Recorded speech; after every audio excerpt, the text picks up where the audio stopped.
Jai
phong đi mi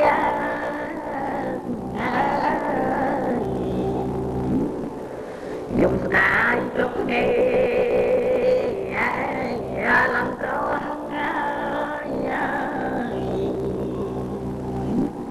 rụng tay lặp anh ơi mà nói nặng ơi tâm lặng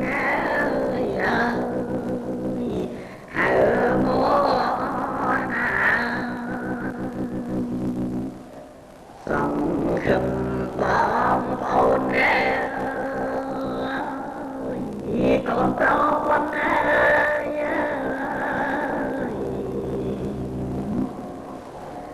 Swami Prabhupada chẳng con an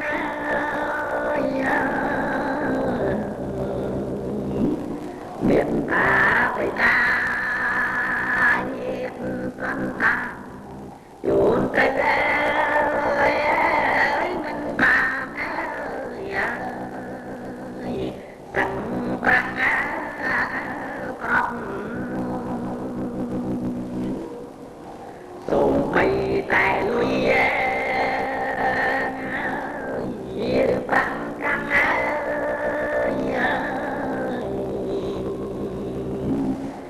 đại kiếp mong thăng cho lúc nông mắt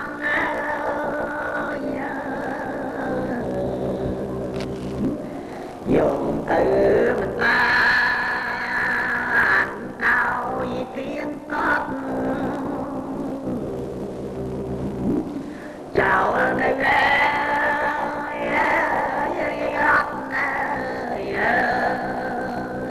lỡ quăng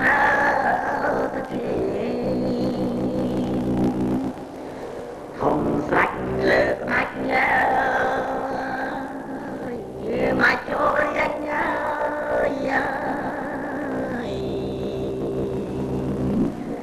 sân miền ông ai cũng biết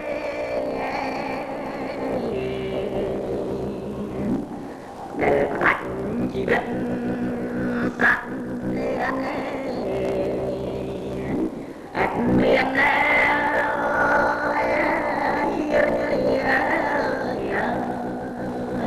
hạ công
anh chỉ biết nghe anh mê thấy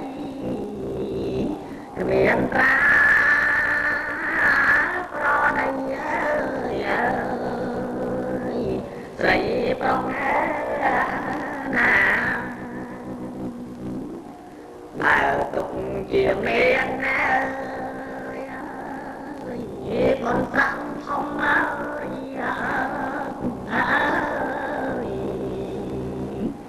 rồi hai anh trung đừng kêu ta mạnh tuyệt sông kê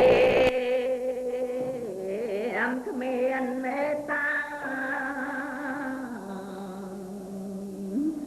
tay tay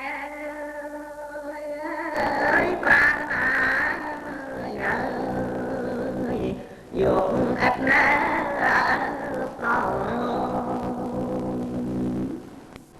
lên lên tay than ơi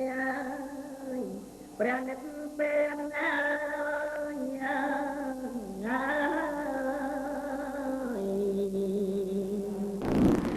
mà chuyện anh hẹn cho cơn đó còn than hơi tóc căng con cả tôi với cô con không mang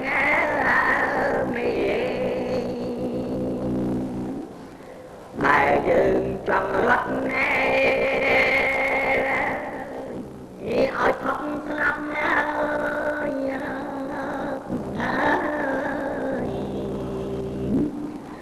ôi bà nước ngâm chẳng ôm cái này từ không sang tiền tờ theo này ôi bà ơi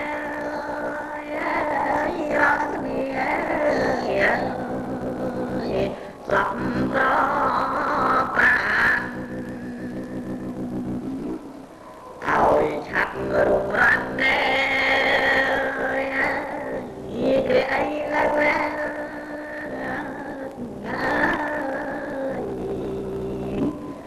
luôn dừng không từ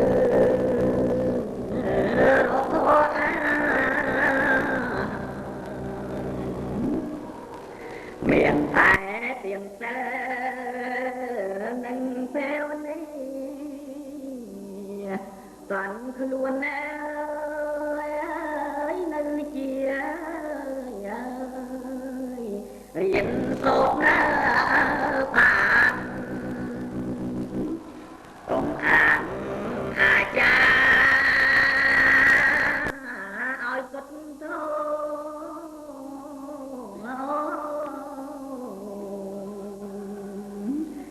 chết lập cái lô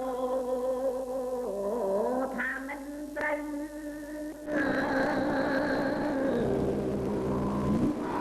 còn lặng thôi tịch lặng ấy lên còn không ơi mai ơi nhà chui bàn cầm luôn rõ nghe cũng ngân ngân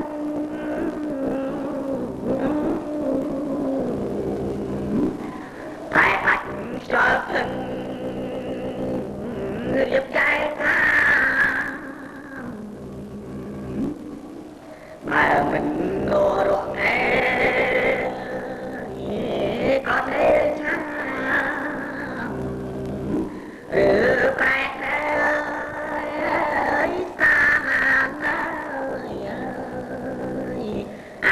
tôi cài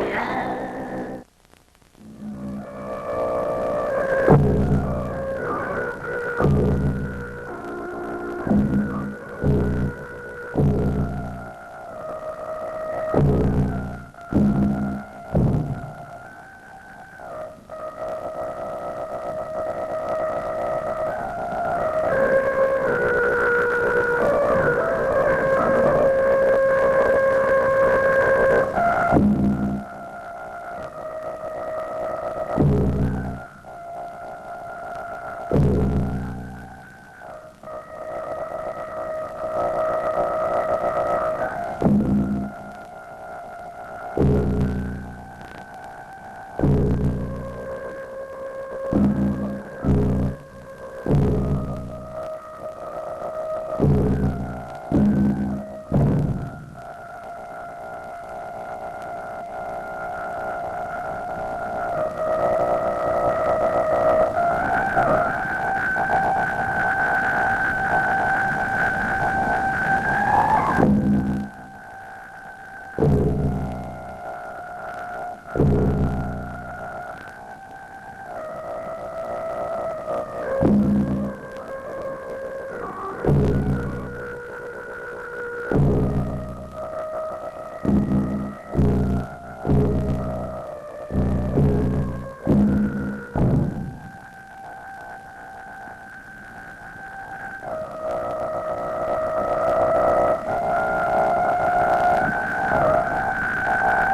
ပြည့်စုံပါသွားတယ်